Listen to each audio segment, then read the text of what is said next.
Man, a lot has happened since the last time we talked to Stomile Swift. Tigers have played 3 games.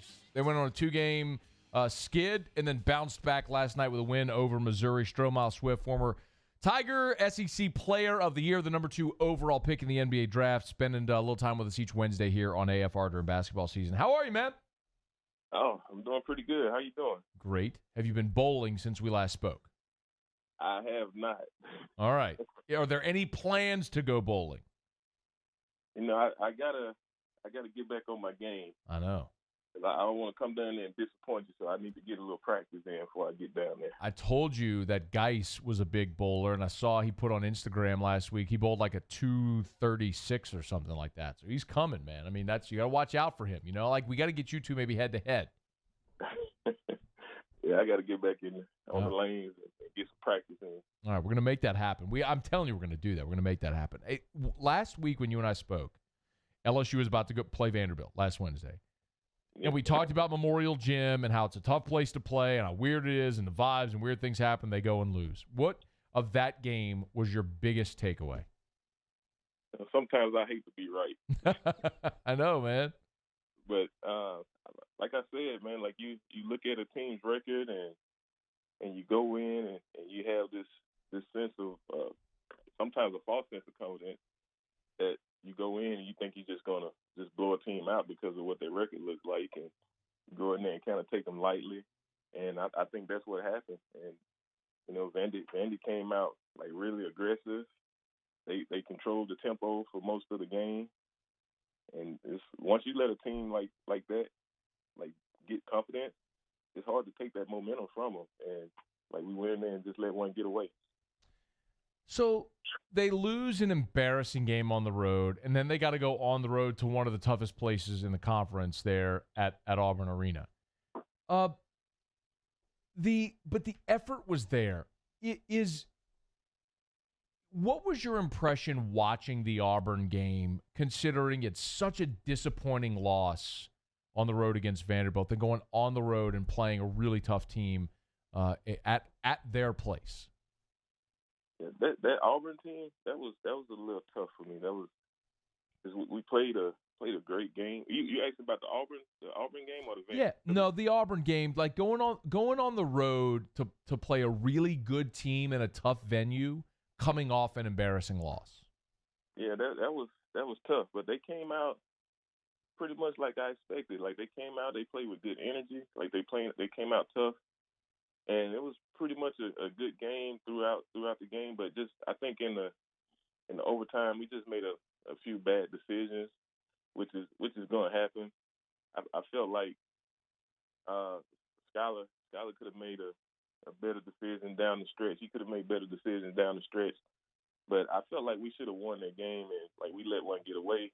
There was a good play at the end where Williams finished. I think it was maybe how much time was left on the clock when he finished? It's like I think 11 seconds. Yeah. Or 9 seconds, and so they went coast to coast in about, I think, 9 seconds. Coast to coast. I felt like Trendon should have put more pressure on the guard because what I always learned was playing under Huey Brown and Mike Fratello. They always tell us when you pressure the ball, try to make the offensive guy turn at least twice. You got 10 seconds to get the ball down the court. So if you can turn him in the backcourt twice, then you would take at least 6 to 7 seconds off the clock. So once they get across half court, now they're rushing to get into what they want to get into. And we just was real lackadaisical, not a real sense of urgency at the end of the game, like putting pressure on the guy. We just let him bring the ball up the court. They set the screen and roll, and he got in there and made that lucky shot. It was a good shot, but it's tough to go out like that. I'm glad you brought up pressuring the ball. And I got to ask this question. I just didn't know the answer because Marlon Taylor, when they ran the screen at the top of the key, I thought Taylor's defense was good. I mean, he went straight up and the guy just threw a floater over him. It bounced and went in. Okay, but I was surprised Trendon Watford was guarding the ball coming down the floor. Did that strike you as odd too? For me, I would have put Taylor on the ball because I feel like he's more active, has more energy. I would have put him on the ball to pressure the ball. And when they got into that pick, we probably would have switched everything, and I would have let Trendon come off the ball on the switch because he has the length, and he could have probably contested that shot a little bit better. No. It was And interesting. Maybe got the block. Yeah, it was interesting how that played out. Stomile Swift's with us, as he is every Wednesday, here for a couple of minutes. I want your opinion on this. LSU is their 3-point defense has not been good, and the numbers actually bear it out. They're 237th in the country in 3-point defense. Why? Can you put your finger on why? Is it personnel? Is it effort? Is it just other teams get lucky and shots fall? I mean, what is contributing to that? It's tough because their zone defense is really good at times. The zone is very effective, but the thing that guys know about the zone is you're going to get open shots. The zone is to keep you out of the paint. So if you're running a zone and you can shoot the ball, you're getting open shots out of the zone. So if you have shooters on your team, they'll shoot the ball, they'll get open shots, and they'll try to get you out of that zone to play man to man. But the zone was created to keep people out of the paint. Yeah. But LSU zone is really effective. They're active, aggressive on defense. They communicate well, moving, helping the helper.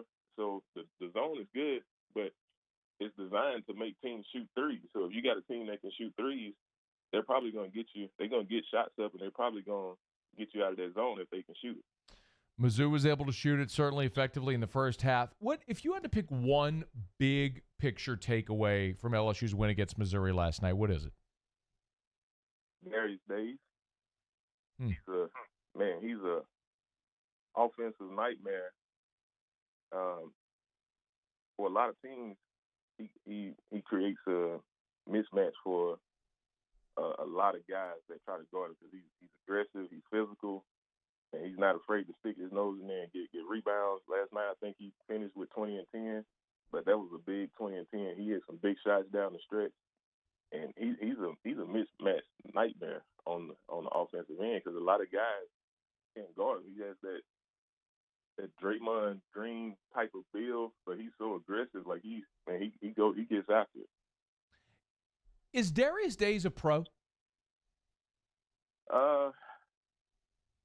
It's tough. Like I need to watch him some more. I'm not sure NBA, but he's definitely a professional basketball player. He's gonna make a lot of money. A lot of guys have these hoop dreams, and they have dreams of making it to the NBA.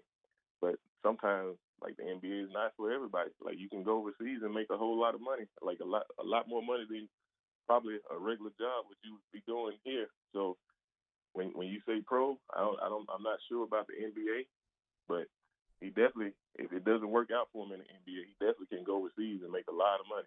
If Days doesn't go to the NBA, what is the thing that would keep him from being an NBA player? Like I said, I need to watch him some more. Mm-hmm. But from what I've seen, his energy, his knack for the ball, he can rebound really well.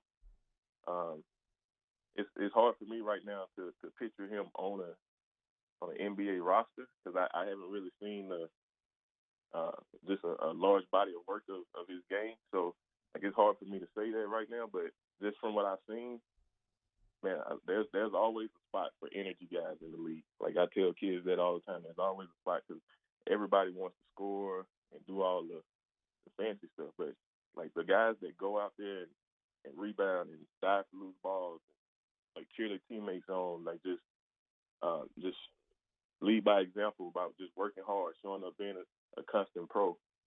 There's always a spot in the NBA for guys like that, and I think he would contribute to an NBA team, but it's right now it's just hard.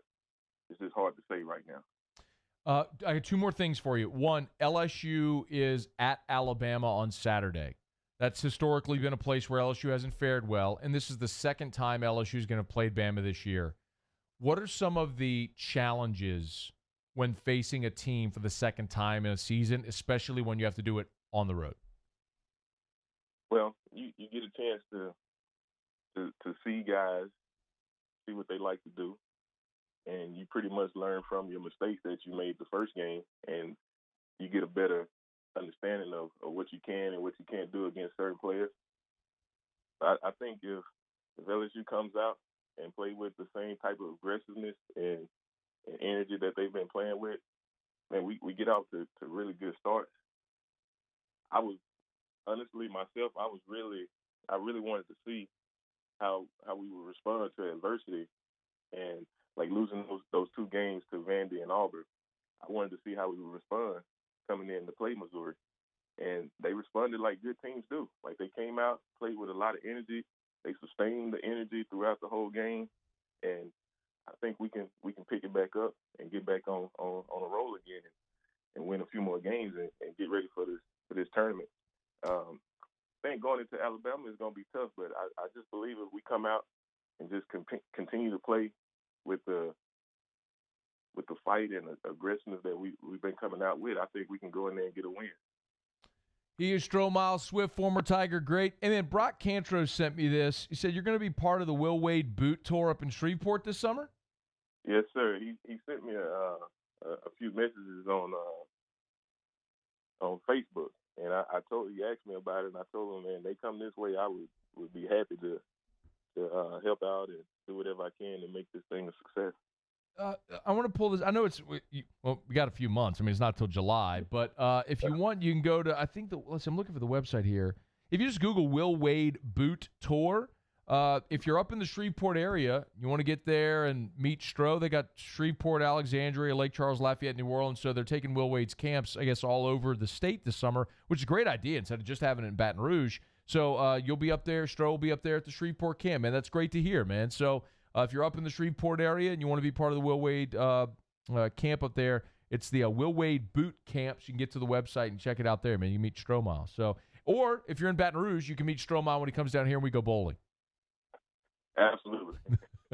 Dust off the ball, man, and the bags with your name on it and everything. We got to get rolling on that. Man, I will. I'll get on there as soon as possible. All right, Stro. We appreciate the time, man. Thanks so much. Man, thank you for having me.